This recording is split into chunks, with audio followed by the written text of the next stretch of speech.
Thanks for watching. Go ahead and click the subscribe button and the bell icon so you get notified of each new video as it comes out. Hey everybody, I'm JJ Johnson. You're watching Reality Survival, and today we're going to talk about the Line 1 gear, your Minuteman, war belt, militia stuff. No, actually, we're not really focusing on that. This is really geared more towards the idea of preppers who are just wanting to defend their home, defend their neighborhood from some bad actor for whatever reason. To me, if you own firearms because you want to defend yourself, your family, your neighborhood, your community, whatever the case may be, and you believe that there is potential for civil unrest and those kinds of things, then it makes sense to own the gear that goes with this, okay? And the reason I say that is because, and I referred to this briefly in my other video, the part 1, this is part 2, the military has come up with these systems of gear, these different lines and things like that, because it works, and it helps to ensure survivability amongst the soldiers. And so there is some applicableness to civilians, even people who aren't high-speed soldiers and all those kinds of things. So I think that this type of gear is basically like a force multiplier, and it helps you be better, than you normally would be without it. And that especially goes with the protective vests and helmets and those kinds of things. Line 1 here we're talking about is basically everything that you have in your pockets or on your belt. And I would also submit to you that a soft armor vest is a part of Line 1, especially for preppers and in a prepper type scenario where you're defending your home and your family. Do you need to have a war belt? No, not necessarily. Do you need to have some aspects of this stuff? Yeah, like as a minimum, I think you need a helmet and a plate carrier. If you're going to own, a rifle like an AR-15 or whatever, or an AR-10 or an AK-47 or whatever the case may be to defend your home with, or even a shotgun for that matter, then you ought to at least have a set of plates, at least level 3 on the plates, and a helmet. That's just my take. I think every responsible citizen should have that minimum amount of gear. But I like the war belt because it gives you a lot of modular, like the ability to carry different things on you at different times. You can switch things out and change things based on the situation that you're in, and it also is something that you can wear fairly easily and still do work. In a prepper situation, like I've talked about in a lot of different other videos, you're going to have stuff that you have to do around the farm. You're going to have to get water. You're going to have to do gardening. You're going to have to cut firewood. You're going to have to do whatever the case may be. But it's still going to be a dangerous environment around you. So you might want to have a little more than just what you normally carry in your EDC gear. Okay, and that's the idea behind the war belt. When things are in such a tense situation that you're having to put guard duties out, at night and during the day and all that kind of stuff to keep people out of your neighborhood. Well, in that kind of environment, you should be a little bit more prepared, I think. And so that's just the concept with it here. In my mind, the idea is that I could wear one of these while doing work, and a war belt while doing work outside, as long as the temperatures are moderate, if it doesn't get too hot, and still have some level of protection. Maybe I have my rifle with me just leaning, over on the tractor or wherever the case may be. But, just between that and what I have on the belt here, I'm going to be able to provide a fairly substantial response in pretty quick order. And so I think that's a good thing, Some people don't like to carry a war belt with a plate carrier, and that's totally cool. Nobody says you have to wear them at the same time. For me, the way mine's set up, I am able to wear both of them, and it doesn't bother me. But you have to set them up in a specific way, and it kind of, for the most part, you end up carrying a little less on your plate carrier. if you're going to have a war belt on there. So it distributes the load a little more evenly, and doesn't have as much, on your back and your shoulders when you kind of put more on your war belt. So I have a bad back. That's part of the reason why I like this. So anyway, with that, that's enough rambling. I'll just go ahead and start talking about what I have on here, and why I put it there and all those kinds of things. So if we start on this side over here, this would be my left side. And so I have 2 magazines for the M&P, 17 round magazines, right on my left side, so I can do reloads and all that kind of stuff fairly easily. And then I have 3 AR-15 magazines, and these are PMags, nothing special about that. I do like the retainer straps over the top of them. It does slow you down a little bit on reloads, but if you know something's going on, you can always kind of flip them to the side and have them, be out of the way. I've also got a what is it? This is a K-bar. A little bit of a kind of a defensive fighting knife. I think people call them like a retention knife. If somebody's trying to get your gun, you can get this out fairly easily and try to keep them from taking your gun or whatever. But you could just use it for a lot of different situations. But it's fairly thin, and it pops on here out of the way, and it seems to work pretty well. Last time I was doing training with this, I didn't have any issues, with it getting in the way or anything like that, and it was totally fine. Now you'll notice that I don't have the Gucci flage. Everything is not perfectly matched, and that's because I don't think it really matters that much. I'm not going to be going on any long range patrols and all that kind of thing. Going out to do offensive type stuff. Like I said, this is all just really for the defense of my home and my neighborhood, if it was ever to come to that. So the color coordination doesn't really matter, but I could pretty easily take some paint and paint these things up and stuff if I needed to. Okay, so that's the first section here. The next one on here is just a little utility pouch, is what they call it, and I've got a little smoke grenade in here. It's just an Enola Gay smoke grenade, and to be honest with you, I have not fired these off yet.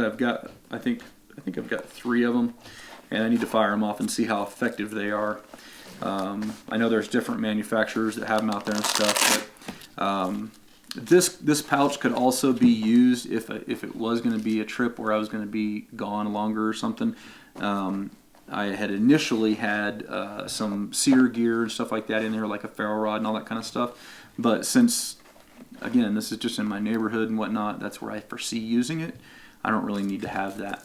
So putting down some cover, putting down some smoke to help cover for a retreat or for, an advance or whatever the case may be, could potentially be, useful. The other thing about this is that this pouch can also double if for whatever reason, I'll pull this one out here, if for whatever reason, and laying flat doesn't work as well as it does when it's in a curved fashion, but you can also go ahead and get an AR-15 magazine in there, so if you need to plus up, you could go ahead and put that in. Okay. Now in this next one, this is the radio pouch, and it's specifically made for these little Baofeng or B-Tech radios. And I'm going to do a video on these and all my comms and all that kind of stuff, and what I've chosen and why I've chosen them and all that kind of jazz here in the near future some point. So this basically goes there, and none of these pouches are like any particular high-speed pouches. They're just stuff that I've gotten piecemeal here and there. So I don't even know which ones to tell you they are, to be honest with you. But I know this one is my most recent purchase one, and I got it off of Amazon for like $10. But I've also got the mic set so that I would be able to run a wire, from here up to the helmet and then be able to hear through my helmet as well. I don't have the mic set because I just wasn't willing to spend that much money on the headphones with the mic and boom and all that.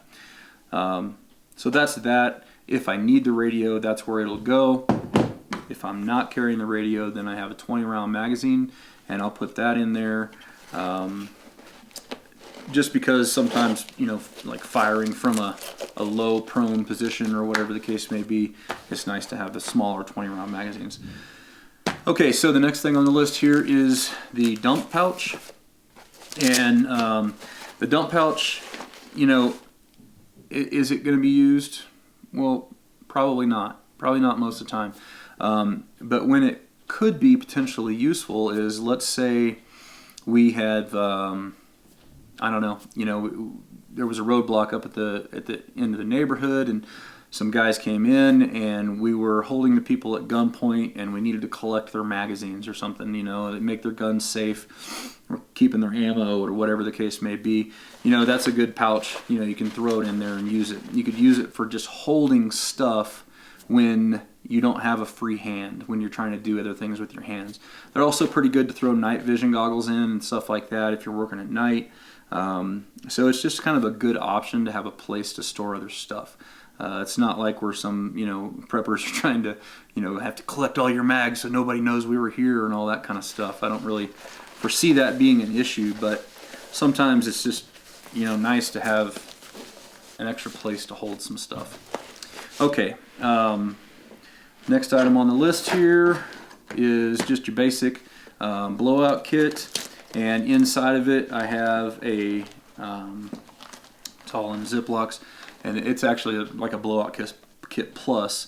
And then I've got a Petzl red headlamp, and then I also have a Leatherman signal in here as well. And this is a sweet little Leatherman tool. I don't know if you guys saw that video we did several months back where we did a whole split wood fire with just the Leatherman signal, and pretty cool video, so you should check it out. So anyway, that is that. Put that back in there. Get that in there. All right, and I'm gonna do a separate video later showing you all the contents on the trauma kit, as well as the trauma kit on my plate carrier too. Okay, so for the pistol, right now I have the Blackout Serpa holster, and it is not necessarily my favorite holster, although I've never had any issues with it. They seem to be fine for retention and all those kinds of things. I know some people have reported, you know, negligent or accidental discharges. I think that probably comes from poor gun handling skills and putting their finger on the trigger when it's coming out. But anyway, I would actually prefer to have a Safariland holster. That is the holsters that I've used when I'm deployed, and I really like those holsters a lot. I just need to order one for the Smith & Wesson M&P9 M2.0. Okay, and then so for the last couple of sections here, so we got the gun, and this section is just another utility pouch, just like the other one back here. In it, I have just it's a Clarse XT2C, and this is a sweet little light. I really like this light a lot. I like the two-button design on the tail cap. I think that's a very nice design for a tactical style kind of light. And then we have an extra smoke grenade in here, and that one was orange.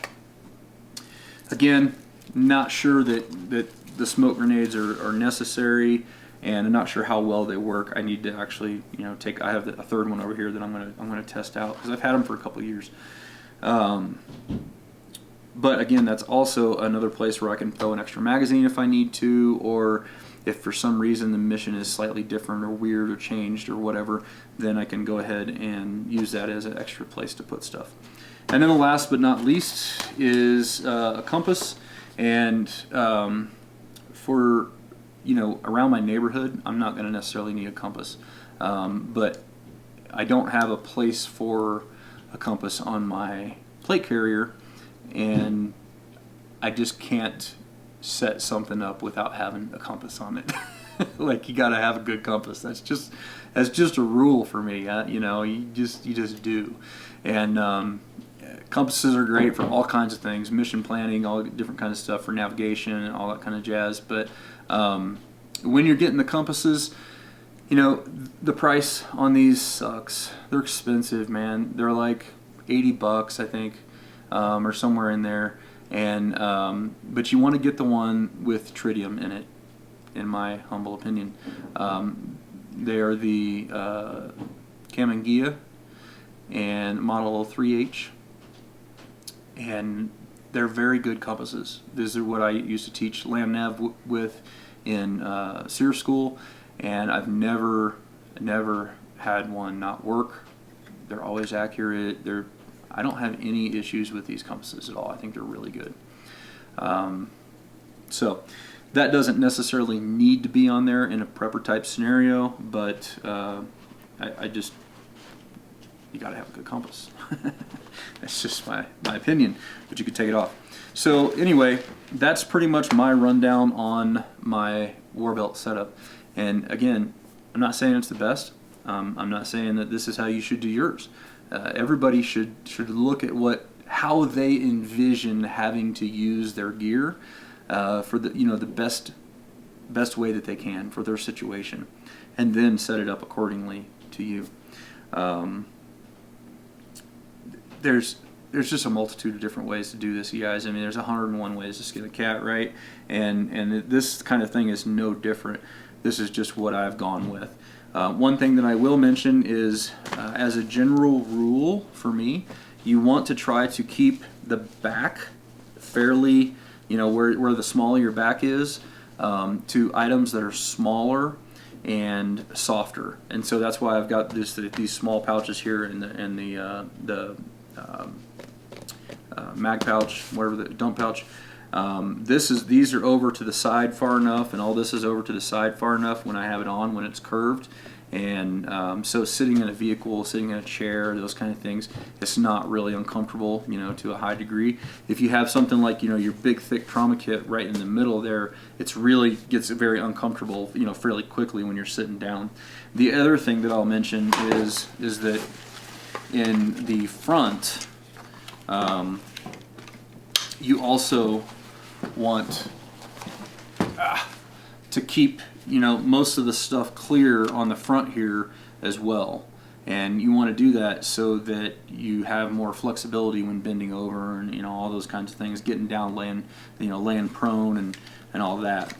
Let me just briefly talk about the belt that I have, and it's not really a recommendation, it's just what I've got.